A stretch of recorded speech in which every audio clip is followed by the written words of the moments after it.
Money doesn't exist. Now we get juicy. Love, sex, and relationship. Because I can pleasure myself. I do a pretty good job if I do say myself. Okay, what's the best advice you've ever received? Hi, how's it going, y'all? How's your week been? Oh, be real. Awesome. Hi, I'm G. I'm a 24. Hi, I'm G. Or you also know me as Mama G. I'm a 24-year-old videographer living in downtown Toronto. I currently occupy a yoga house with my girls, all while navigating a full-time job and continuing to pursue this path of self-actualization. It's kind of like the pinnacle of Abraham Maslow's hierarchy of needs. And for me, my approach to life has always been keeping that in mind. Further personal development, achieving my highest potentiality as a human being. So if you like this, come along with me. If I seem a little sleepy, it's because I'm a little sleepy. Excuse me, I slept at 5 in the morning today because I bartended this random gig. I had a best friend. This is like a monologue that I'm freaking doing. I had a best friend as a child. We spent so much time together because our dads were friends. Eventually, we just grew apart. Throughout my entire life, I never really had a solid foundation of friendship that I really felt seen and understood in. I was pretty good at making surface level connections, but it was really hard for me to maintain something deeper, which is what I really wanted. I'm a Scorpio moon, I want to go deep. A majority of the best friends that I have today are people that I met after I turned 20. I feel like this shows you that there really is no rush when it comes to friendship. You can make a best friend on any random day in your 30s and end up having a deeper connection with them than you've ever had with anybody else in your life. And that kind of happened to me. I'm a very curious person, so to meet someone who is equally as curious about my life as I am in theirs is very rare. Maybe that's why I share so much of my life, because I'm like, if I don't tell anybody, nobody's gonna ask. Everyone I consider close to me in my life is someone that I would instantly switch personalities or lives with, because I find that saying that you are the sum of the people that you surround yourself with is so true. Thus, here's somebody that I love surrounding myself with. She is my roommate, but also someone that I value and trust with my entire life. Mia is a yogi and a healer. She studied all the modalities under the sun, from Reiki to prenatal yoga to massage therapy. Like, she's done it all. I consider Mia honestly to be one of the wisest people that I know in my life. So I thought it'd be interesting to sit down, have a chat, learn some things that you may know, things you may not, and eat while we do it. Something we both freaking love. Okay, enjoy! You might have to film in your bedroom because you don't have time. Are you filming me right now? This is what I'm talking about. This is why I want to shower and put on makeup and change my clothes, and here you are. Okay, go. Filming me right now.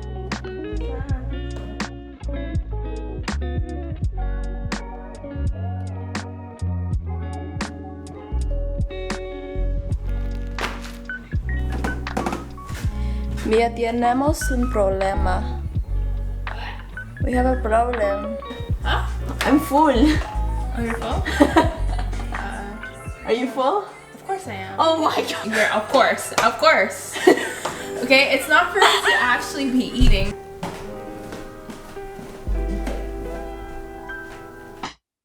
Presenting. Mia Manito. Well, is that what you're gonna say? Mia Manito. Mia Manito, yeah. Okay, sweet. This is Mia Manito. Give us a little 1-2 introduction. Who are you? Oh, okay. Hi. I'm Mia Manito, and I guess you could say, like, I'm this traveling yogi practitioner. Right now I'm in Toronto, Ontario. Ontario's been my home for many years. So I've been here for the last couple months. Yeah, and I want to take advantage of her being here, so I just needed to record some of her existence, but while we can. We ate dumplings an hour ago because this girl was freaking hungry. So Always. I don't know how much, we're probably gonna finish it all, but I ordered sushi anyways. Vegan or not, it's up to you to decide. Whatever helps you sleep better at night, you know? No judgment here, but we have chicken, fried chicken, Korean fried chicken, no, Japanese fried chicken, avocado salmon sushi, tempura shrimp, hand roll, salmon, avocado, maki, and butterfish sushi. Yeah, and then miso soup, soy sauce, ginger, obviously all the condiments and stuff. All right, let's dig in, baby.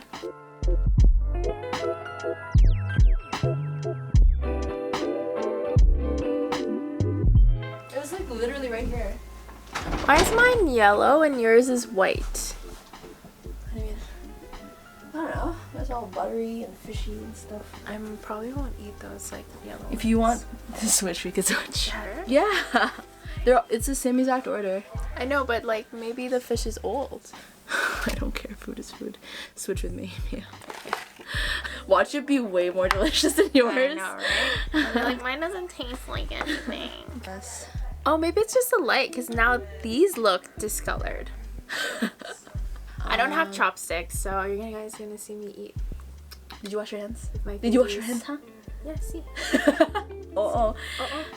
Okay. Sorry if this annoys you. Just imagine that it's part of the decor. It's the ring light's reflection. I don't know whether or not I should do something about that. Whatever. If it bothers you. Oh, I see it. That's so cool. Yeah, it is pretty cool, right? Perspective. Okay. As I said before, I consider Mia to be one of the most wisest people I know. Humble. And so I thought it'd be interesting to ask her a bunch of questions to give people, you know, a perspective on life in a way that they may not see it. And it's been really helpful for me, and I feel like it'd be really helpful for people in the future, and maybe even myself when I want to look back and get some advice on how to live my life. So, Mia has no idea what the questions are. She wanted me to give them to her, but I'm like, no, girl, it's gonna be spontaneous. Like, I don't want you to think about any of this. I want it to be on the fly. Wow, this is like a virtual satsang. I don't know if I'm saying it right. What is a satsang? Tell the people. A satsang is just basically, I don't know, the way that I perceive a satsang is basically you go and you sit with like a guru and you ask questions. Oh. It's like spiritual discourse where you like talk to somebody. Exactly, yeah, spiritual discourse. Okay, wait, let's first bless the food.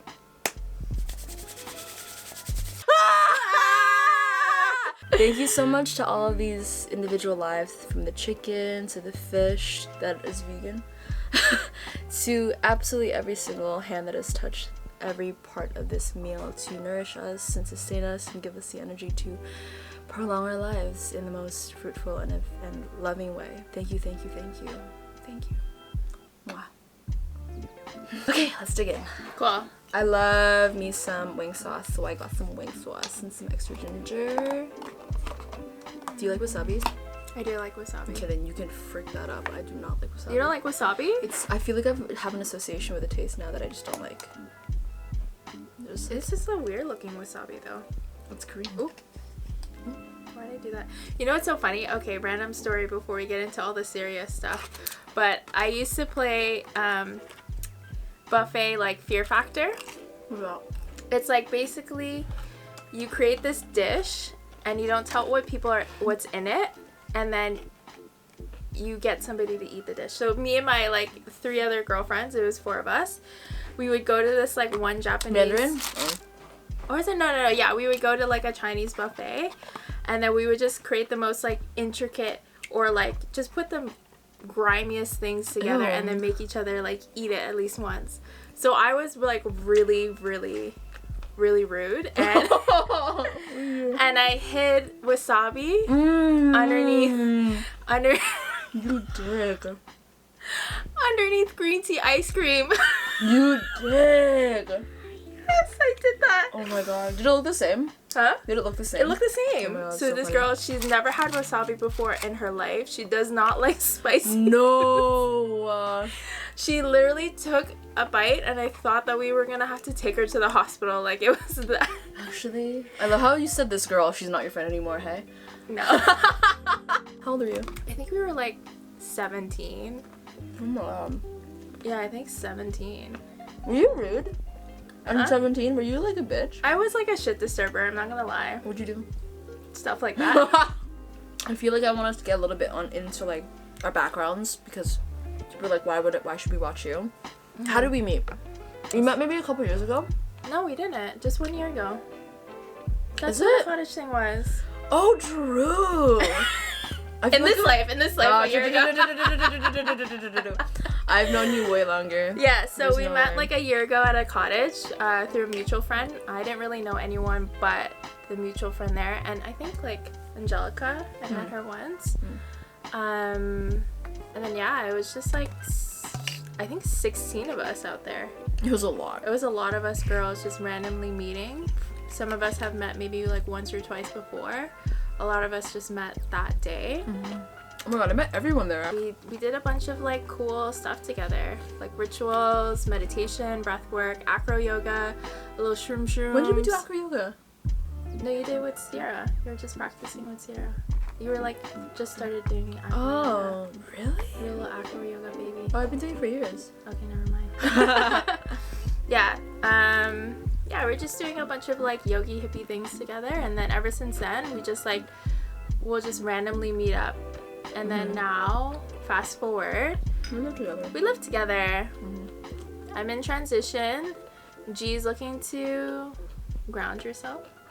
I want to keep my big plans under wraps. Yeah. Like what I want to do with my life. But, so that was even more of a surprise when it happens. Yeah, same Z's. Okay. So, We met a year ago at a cottage. yeah, there you go. Okay, it's gonna be kind of a mishmash of different questions. Okay, next. How do you define spirituality? How do I define spirituality? It's interesting. I would define it as like just constant self-work. Just like peeling back layers and layers. And ultimately when we all kind of keep peeling off layers, we find out that we're all kind of like cut from the same cloth, so to speak. So I would say that spirituality is the practice of constant self-discovery, constant self-reflection. I think spirituality is faith. I think spirituality is faith without religion. That makes sense. Explain. Everything behind every aspect of religion has this basis of believing in something higher than ourselves. And I think that it's so beautiful that we can have this faith in the universe, faith that something's taking care of us and making sure that we're, on this planet for a higher purpose as opposed to just living in the rat race for no reason. There's no way that there is nothing up there higher than us helping us out with the amount of synchronicities, the amount of beautiful things that have happened in life. Like, there's no way. Yeah. I mean, we might be in a simulation, but you know what? Orchestrated chaos is what I like to call it. I like that. But when you were saying that there must be something higher, what I find in spirituality is that you find out that you are part of that as well. God, universe, Allah, whatever, however you depict it in your mind, we're all part of that same source.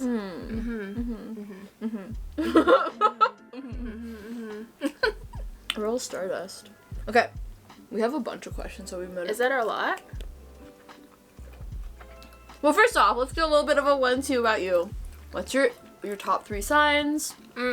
And yeah, she's Filipino. I'm Filipino, so naturally I felt like this whole holy shit, it's my ate, we're sisters. Meanwhile, me is like, I couldn't care less about anything else that isn't me right now. You're so present and stoic in the moment that it's so funny. Every time Mia meets somebody that's Filipino, we're always just like, oh my god, Pinay, you too, oh my god. And Mia's like, yeah, I am.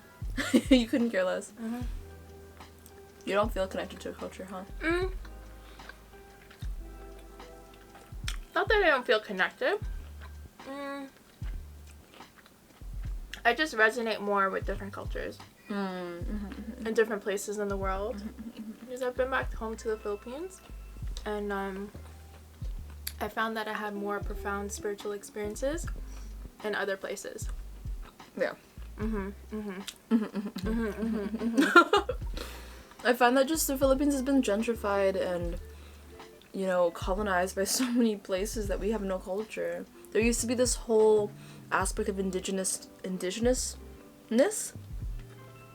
There was native Filipinos. There was so much more to our culture than the pageantry and the sing-songy songs that you hear on the radio. So it's a little bit disappointing to see how much Spain and America have changed things, but at the same time, yeah, because we were once tribal people. Yeah. Just tribal island people. Yeah. Tribal mountain people. And then But the language is so tribal. The language, the original language is so tribal. It sounds like tribal and Spanish mixed together. And also Hawaiian too. Yeah. There's so many vowels. Yeah. Okay. Yeah, so what's your sign? The top 3 signs. Okay, so I'm a Gemini. Sun sign is in Gemini.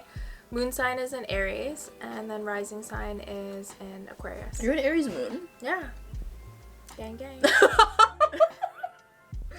Janelle does that all the time because she's an Aries moon. She's like, you're an Aries moon? Gang, gang. I love Janelle so much. Okay, cool. I'm a Capricorn, I'm a Scorpio moon, and I'm a Taurus rising. I love astrology so much. Holy shit. Okay. So, how did we come across the spiritual community? This one here? Yeah.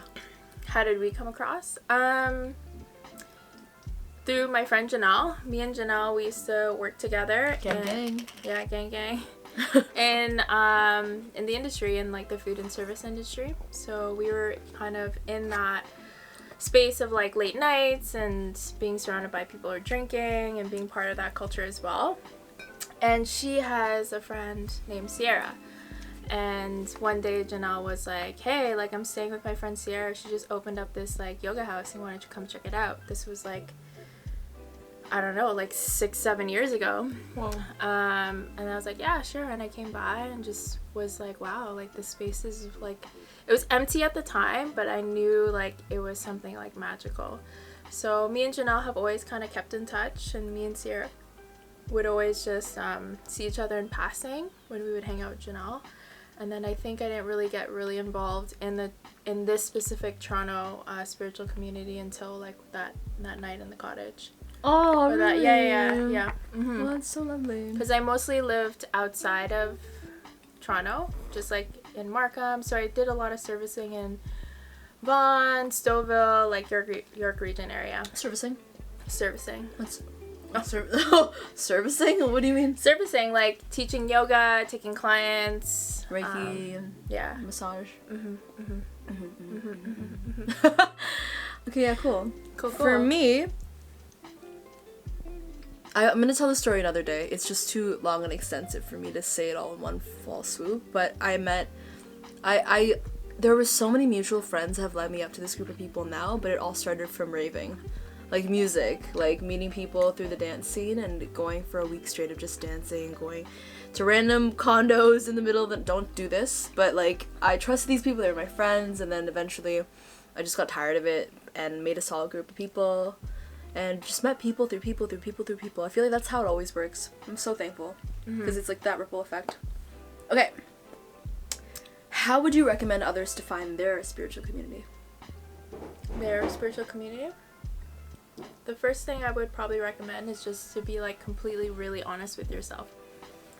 Because I just find that in this culture that we live in the Western world, is that we're constantly just like putting up this like mask, egos, as you would call it. Like even at like a professional job, there's a certain way you have to speak, there's a certain way you have to dress, there's a certain demeanor that you have to have. And in order for you to really attract like your tribe, you have to be real and raw with yourself about who you really are. And then that's where the practice of spirituality comes in, is when you kind of take away the job title, you take away the uniform, you take away all this like constructed ego, and then ask yourself like, who am I, like deep down inside? Like, what do I actually like? That's beautiful on the spiritual level, but I'm thinking more practical. So I want to share my tips. Okay. Practically speaking, one thing that I find that is a turn off when it comes to making friends is having people be so gung-ho to get to know you. I went to a show the other night, and this random man, really nice guy, he went to the show alone, and I was with my girlfriend, and he just approached us and just started talking to us like for such a long time, and getting really all up in our faces and complimenting us and being like, I really like you guys, I'm so happy I met you guys, will your friends like me, can I buy you a drink? Like, so forward to a point where we felt really uncomfortable. And I find that the greatest way to make friends is to actually like want to get to know the people that you want to befriend, as opposed to, you know, just wanting that sense of camaraderie and being okay and not wanting to be lonely, essentially. has to come from a very authentic place. I agree. that it's so easy to make friends when you are in a headspace of not needing it. And you have to really love being alone, but on a practical level, in order to find your spiritual community, it's important to put yourself out there and do practices and put yourself in situations where you're bound to meet people who have similar interests to you. Like, you have a bunch of friends that you met through doing prenatal yoga, and even just in the industry, you ended up making friends, like through work. You end up making amazing friends. And for me, it was through music that I made the most friends, through raving, through house music. So, yeah, honestly, just putting yourself in situations where you meet people, that's the best way. Yeah, and just be in a flow state. Like, don't try to, like, force friendship or communicate or, like, a connection with someone because you guys have similar interests. If you're gonna vibe, you're gonna vibe. Yeah. If they're your tribe, they're going to be your tribe. And everything is gonna fall into place when it's supposed to. Like, you know, for instance, me and Sierra have been seeing each other in passing for, like, a long time. But our time to connect wasn't until, like, up until last year.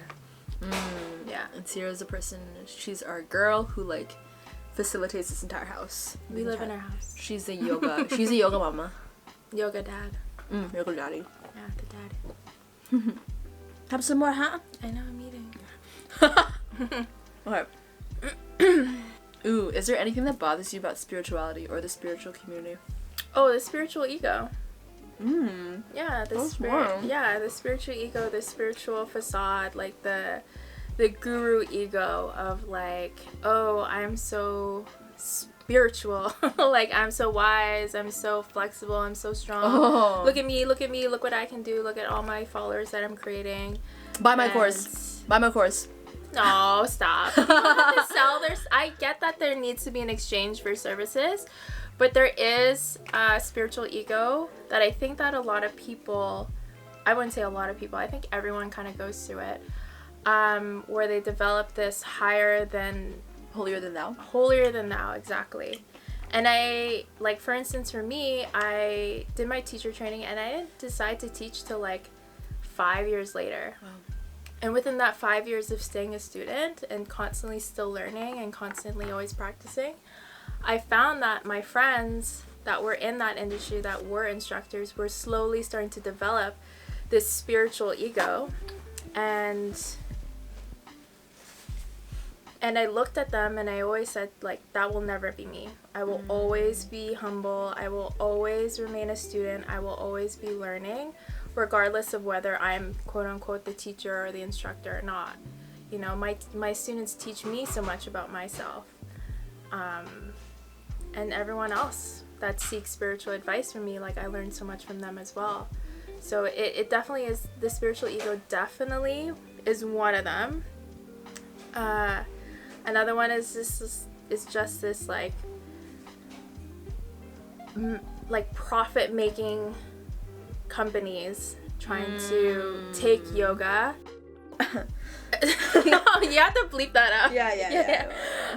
That's just taking yoga and then making millions of dollars or whatever the case. And I get that there needs to be an exchange. Like, for instance, like, I don't offer a lot of free services because I also need to be able to survive on the service that I do. But it's almost like it creates that spiritual ego where now people are thinking, like, oh, I'm not a yogi if I don't wear these clothes, or have a yoga mat that's like $500, or have a spiritual practice without owning something to facilitate that practice, when, like, the practice itself really developed and was founded by just a human in nature, naked, moving his body, dedicating his practice to the sun. Really? Yeah, essentially. There was no yoga mats, there's no straps, there's no blocks. But to the sun, I didn't know that. Yeah. That's beautiful. Sun salutations. Oh! Thank you, Mia. Yeah. Very good. Thank you so much for that. Very good. Oh, that's beautiful. Yeah. I didn't know that. Okay.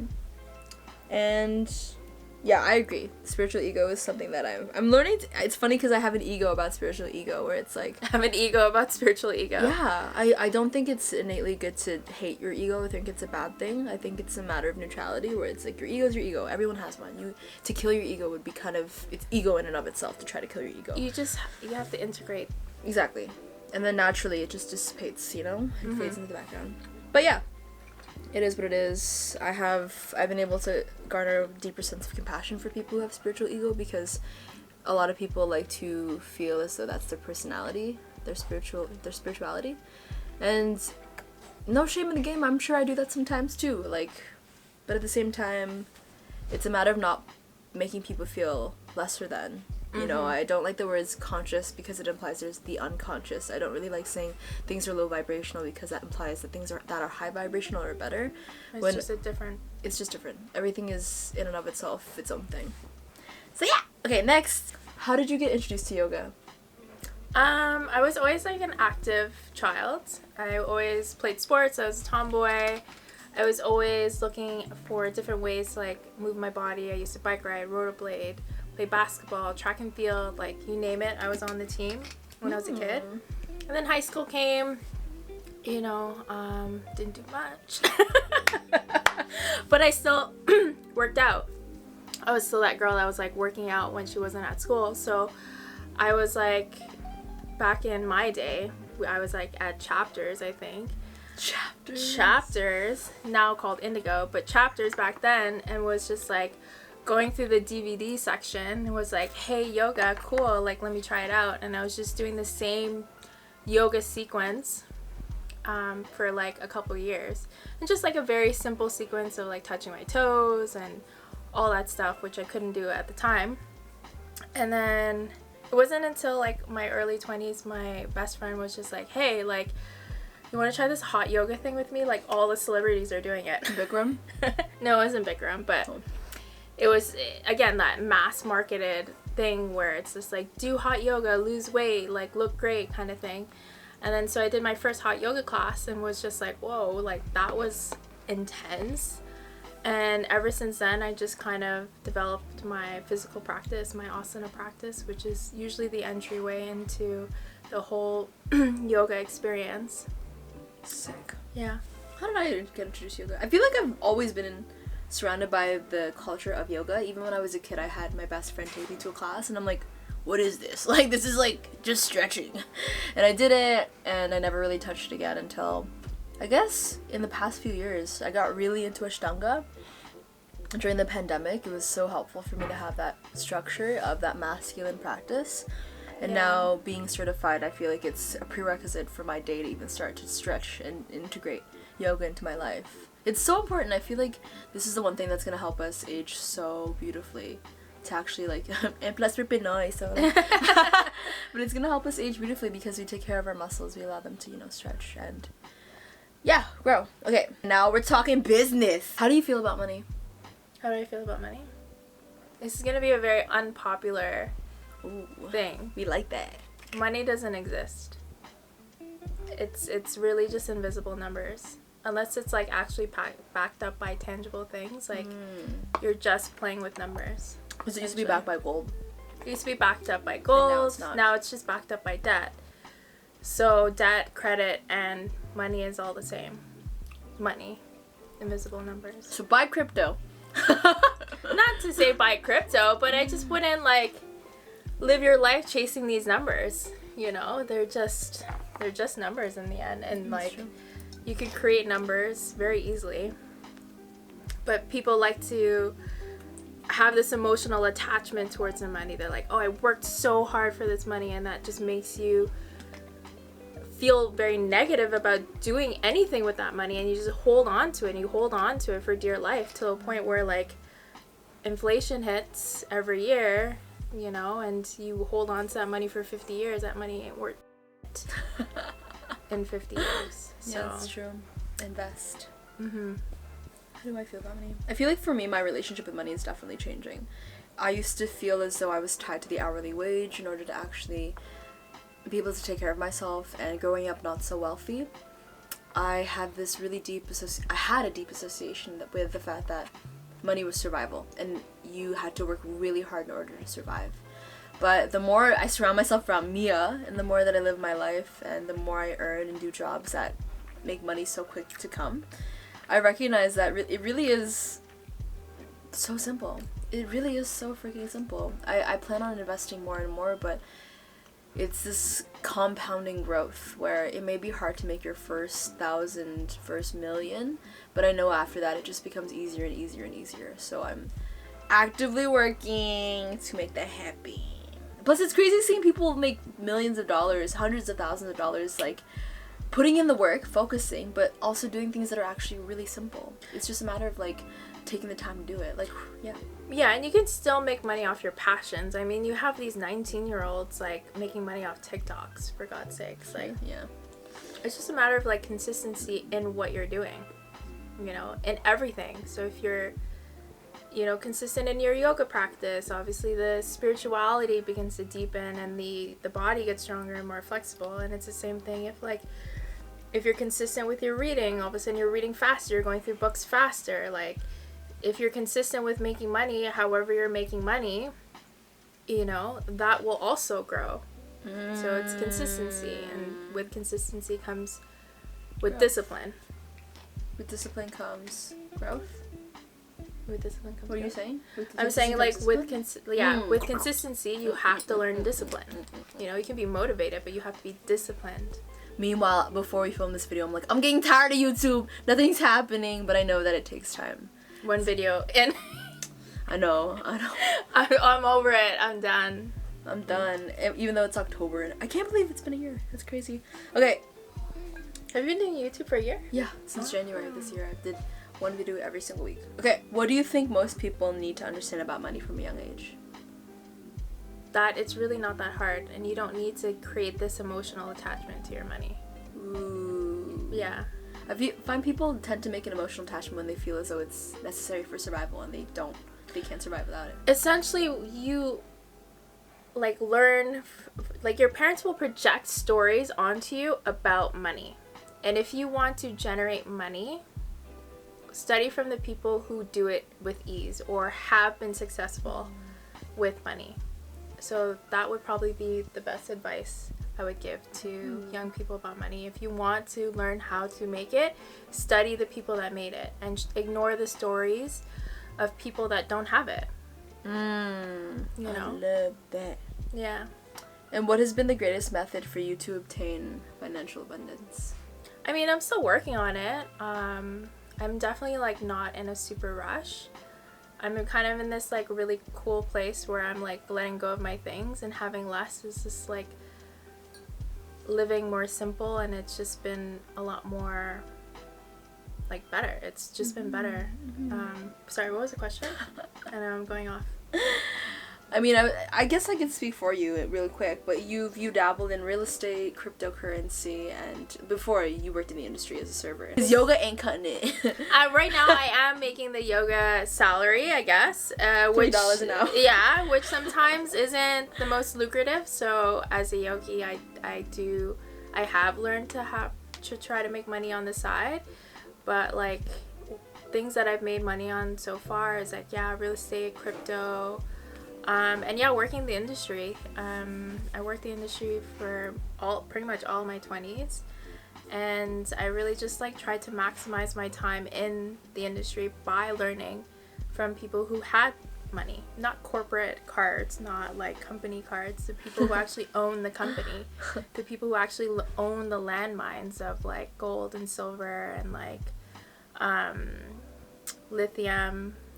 One of them told me to like invest in lithium, and I never did, and it's up like skyrocket because lithium. No way. Yeah, because of the lithium batteries for the Teslas. Yeah. iPhones. So that's how I learned money, and that's how I kind of like have sustained sort of like a livable income. For me, how am I making money? I have a full-time job as a videographer, working for a food startup, which I'm hyped about. I love this company.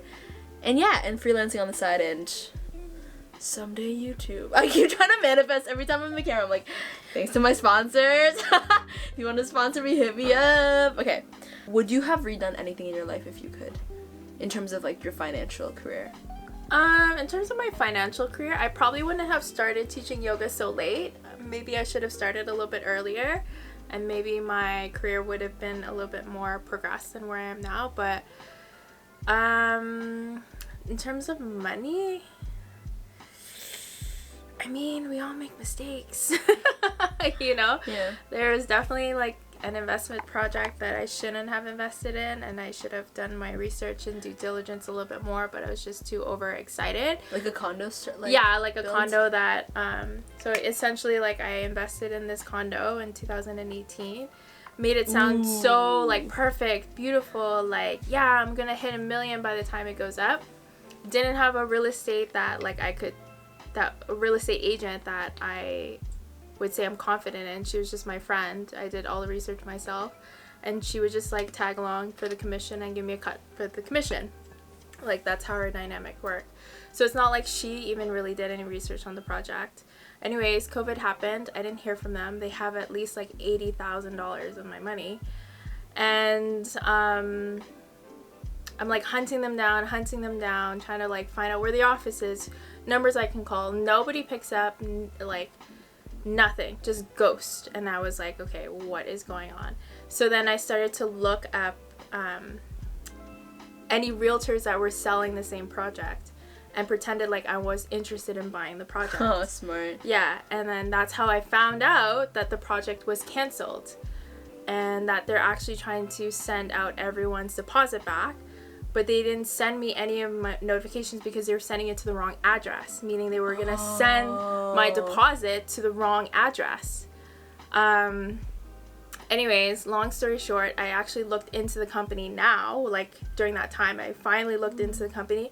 Never finished one project. Oh. Not one. Never even broke ground for one project. Just fences up. So, yeah, like, there's definitely been mistakes that I've done, but like as easy as it is to like up when it comes to money, you can gain it all back. That's as true. Long as you understand how money works.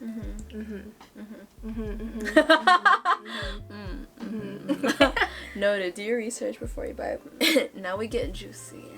Oh God. I already know. Wow, what do you think I'm gonna ask? Love, sex, and relationships. Oh, there it is. Well, they're not a bunch of questions, and some of them are about your body. What is your opinion on hookup culture? Hookup culture?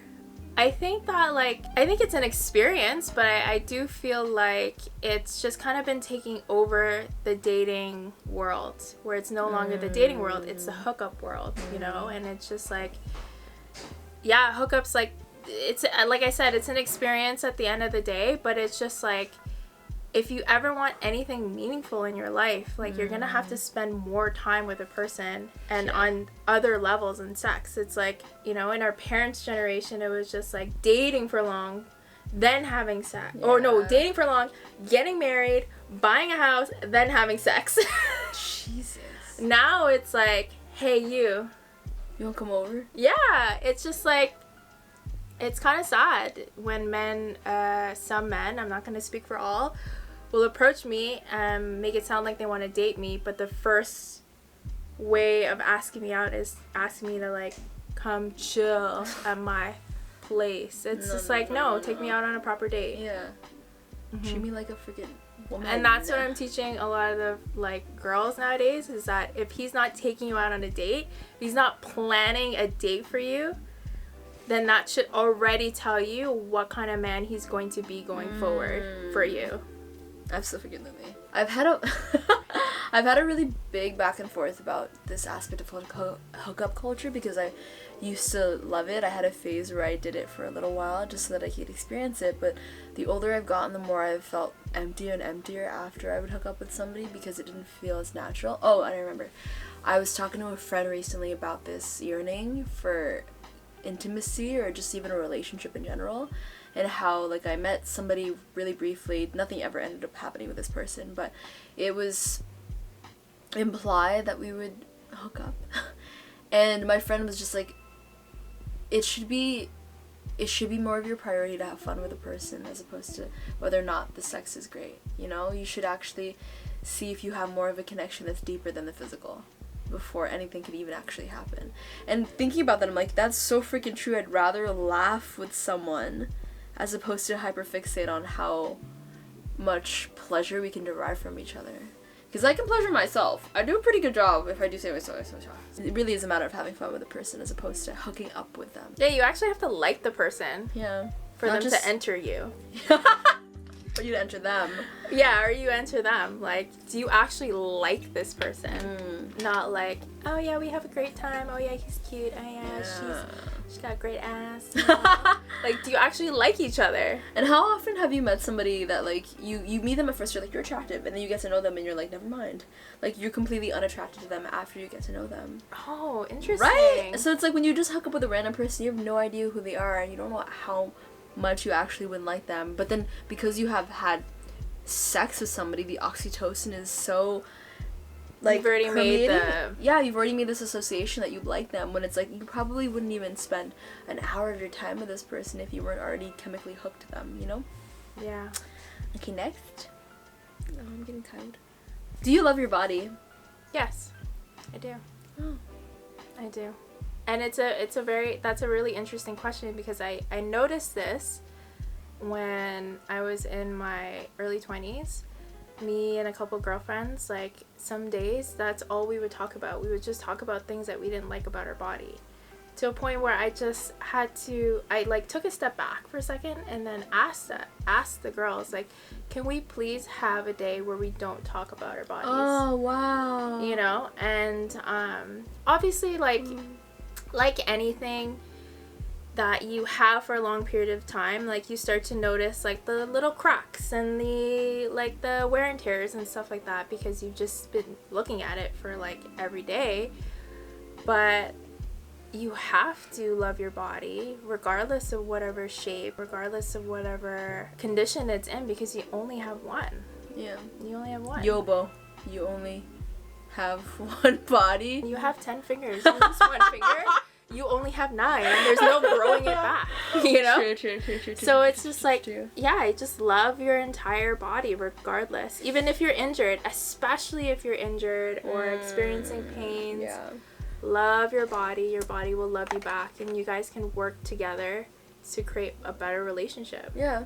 I mean, honestly, lately, in the past year, I've been more so about body neutrality, where there's this, you don't have to be gung-ho in complete adoration for the physical, because at the end of the day, your body's your body. Like, it helps you get from point A to point B.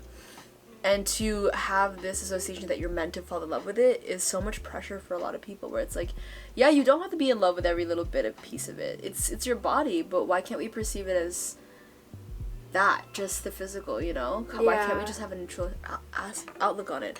But I'm not gonna lie to you, I love my body, and I feel like it's because I put in the work, you know? I mentally, emotionally have created more of a deeper association with this as being a separate entity outside of myself, and it's much easier to love something that's outside of yourself somehow. I don't know how that is. And I also find that I used to nitpick a lot at my body, and I find that when I actually take care of it, that's when I'm the most confident. And it's not... That's true. Yeah, I don't know what it is. Maybe it's the gluttony. When I'm eating really poorly, I'm trying to fulfill something else, and it's just this never-ending cycle where it's like my poor diet, my low self-esteem makes me eat more, and then I get a poor diet, and low self. It's just a circle. When you take care of your body, it's a practice of self-love. Oh, I love that. Do you want to split this? I'll just eat it. Okay. Yeah. And just to go back to what you were saying about, like, neutrality, like, it's like, yeah, everything you need to have balance in, because, like, I say love your body, but I don't want you to love it to a point of, like, narcissism. You know, where it's just like you think that you have the best body. Oh, yeah. And that you're, you know, and you're so fixated on the fact, like, to a point where you don't think you have anything else to offer but your body, because that's how much you love it, you know? Yeah. So it is, I do like that whole body neutrality thing, just like, yeah. Balance. Just, balance. Speak kind words. To your body, yeah. Yeah. What was your biggest insecurity? Oh, I would probably say my biggest insecurity would probably be my athletic build. Yeah. Yeah, it'd probably be my athletic build. What do you mean? Just because I have like broader shoulders, I have smaller boobs. I used to have abs, but clearly I like food a little bit more than I like to have abs. Yeah, my athletic build. I've shifted to a place where my body is so strong. My body does so much for me, and my body just keeps getting more flexible as I get older, stronger as I get older, and just creating that healthy dynamic relationship with your body. So I would probably say originally it was like the athletic build type. I had no idea. Wow. Yeah, I'm trying to think anything else. For me, it was my lower belly. I would always look at my body in the mirror and be like, oh my god, like I want to show it off. I'm a little show that now. Buddha belly. Ow! Ow! Yeah, baby. Buddha belly. So much wisdom in that belly. But this part of my belly, I would get really insecure about because I would look at it all the time when I was younger. And I remember one of my best friends, she was like wearing a bikini top. We were probably in 7th grade, and I looked at her belly and I'm like, it's so flat. Like, how is it so flat? But I was thinking that, I didn't say it out loud, but it was this constant comparison of being like, why isn't my body looking like that? And it's funny because it's like, it's interesting, funny, I'm trying not to use those words. A couple years ago when I was working at a restaurant, I was the smallest I ever was because I was just on the job, walking a lot, losing a lot of weight. And even at my smallest weight, I still had that little pudge at the bottom of my stomach. And I was like, what is this? What is that? Right? The older I get, I'm practicing more and more in the gym. I'm getting more physically fit.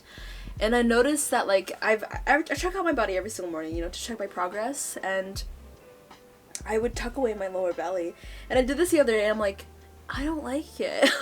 I don't want my little belly. It's become such a part of me, and I love it so much now that I can't even imagine myself without it, you know? And I know it fluctuates and changes the way that I perceive my body, but at the end of the day, the fact that I'm even mobile is so beautiful. Like, the fact that I'm even able to sit down the way I am and stand up with low effort is huge to me. And I feel like to think that my body is something to be perceived as a beauty, an object, something of beauty or an object is, it's not doing my body any justice. It's not, it's so much more than just the way it looks, you know? And retaining fat is your body's way of saying, like, hey, I love you so much that if, like, you were ever in a situation where you couldn't eat for 3 days, I got you. Girl, I got you. That little pouch will last you those 3 days, you know? So it's, and I find that beauty trends will change. Yeah. So it's like, okay, cool, flat belly this year, next year, I don't know, like, maybe big belly will be in. I don't know. It's just like beauty trends always change. Your body is your body. Your body is not a trend. Your body is not a trend, exactly. Yeah. And you shouldn't try to morph your body into a trend. Or I'm not going to give people advice, sorry. But, like, I just, for me personally, don't want to morph my body into whatever the trend is, you know? Yeah, exactly. I just want a healthy body that's going to last me a long time for me to be able to enjoy life at its maximum for the longest time that I can. Exactly. Yeah. That's one of the biggest reasons why I love going to the gym, is because it's crazy to see the progress you can make with your strength. Like, there was probably a time, was there ever a time where you couldn't do a push-up? Like, yes. You couldn't do shot. Exactly. This morning. There's some days my body's like, no push-ups today. Yeah. But the fact that you can now, like, I always impress myself every time I do something that's physically taxing, especially on my arms, because I've been able to build more strength through rock climbing. But knowing that my body can progress the way it does and being able to climb things like a little monkey is so satisfying.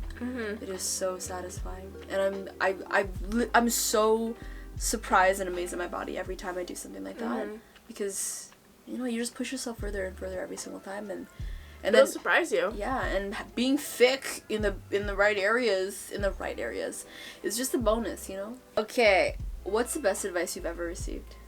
Best advice I've ever received? Okay, so the first thing that just popped into my head was that adulthood is just about making decisions and living with those decisions.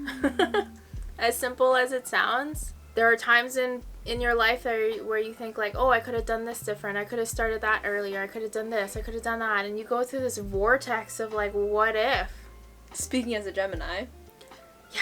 Constantly. But at the end of the day, like, you've made the decision, so what else can you do? Yeah. You know, but just live with it. Yeah. Yeah. That's the only thing that came to my mind right now for best advice ever. That's a good one. Yeah. For me, my best advice would be probably like a quote that I heard before. It was like, there's nothing either good or bad, but thinking makes it so. Shakespeare. And I feel like that perspective of changing your perspective changed everything for me, because I recognize that you really can shift your thoughts to work for you. Like, it's exactly what you're saying in terms of living with your decisions. If you learn to look at life in a more neutral perspective, you recognize that the decisions you made they just happen. Like, you can't go back. You can't change anything. Like, there's no point in being regretful or trying to change anything or worrying about the future when it's like you just live with what you got, you know? Yeah. Okay, next. Are you getting tired? I'm getting tired. The ice cream got to me, bro. Oh, I thought we were still getting ice cream. We'll see. No, I'm still down. I'm down for a walk. I'm still down. Would you consider yourself a judgmental person? Not anymore. You used to be. Oh, very. I think everybody at some point is super judgmental. Like, I catch myself sometimes nowadays creating judgments. Or your ego creating judgments. My ego creating judgments. Yeah, we all do. And then my higher self comes to and tells me, like, hey, you don't know their whole story from front to back. So let's just drop it and let's just, let this person be who they are. And regardless of how they come towards you or how they approach you, just try to send them love and light. Mm-hmm. Yeah. Yeah, no, I feel the same exact way. Mm-hmm. It's really easy to create judgments about people but without knowing anything. That's another really good piece of advice. I guess that's from the 4 Agreements. Never make assumptions about people. An assumption makes an ass out of you and out of me, I think. And it's true, like, every time I hear my ego create a judgment about somebody, the first thing I say is, like, I can't make assumptions. I don't know their story. I don't know what's going on with them. I can't. It's easier to be more compassionate and give someone the benefit of the doubt if it means that we suffer less judging them and putting out that negative energy, because that's actually the biggest way to accumulate karma. It's to wish ill upon somebody else. It's your intention that you put on someone else. Yeah. And so talking ill of someone, hoping for the worst for someone is no bueno for you. I think it's a very natural thing for humans to make judgments. Yeah. Because that's the society and that's the conditioning that we grew up in since a young child, like since the schooling system. It's just like, oh, you did this is your grade, this is how smart you are, this is you're in this class, and it's just like you're constantly being judged from such a young age that naturally that's what you're doing now as an adult. So I wouldn't, it's a pretty natural thing, but I try not to. Yeah. Do you get jealous? Do I get jealous? Or how do you feel about jealousy? Of course I've been jealous, of course, in the past. Again, it's one of those working processes that I try not to, and I catch myself being jealous less and less. Work in progress? Yeah, work in progress. Like, I catch myself being less and less jealous. What would you get jealous about? What would I get jealous about? What would I get jealous about? For me, it was a comparison. I feel like it was stemmed from, like, the childhood neglect. I love you, Mom and Dad. You didn't neglect me. You did your best. I know that. The battery's almost dying. But it came from more of a space of, like, if someone else is bigger and better than me, then I won't be loved. And that's why it was important for me to feel a sense of validation from other people growing up. Yeah, but jealousy essentially stems from, like, you denying yourself that thing. Or you not believing that you can equally own that same thing. Oh, yeah. Yeah. I feel like we can... It's constantly one of those things that we can work on. Okay, I'm gonna... keep going. Oh, the battery's dying. We only have 7 minutes left. Okay. Do you think suffering is necessary? Yes. Why? Because without suffering, there isn't the lessons to be learned. And suffering doesn't have to be looked at like such a negative thing, you know? It's about neutrality. It's about detaching yourself from whether things are a good experience or a bad experience, because once you label something as a bad experience, that's when you inflict suffering onto yourself. That's true. You know? I agree. Mm-hmm. How has Buddhism come into your life? I think it just came naturally through the study of yoga, even though yoga comes from the Hindu religion. I find that like a lot of religions kind of like intertwine and blend, and like it's all kind of like the same lessons, and yoga is like one of those things that I find that are actually low-key in almost all religions. And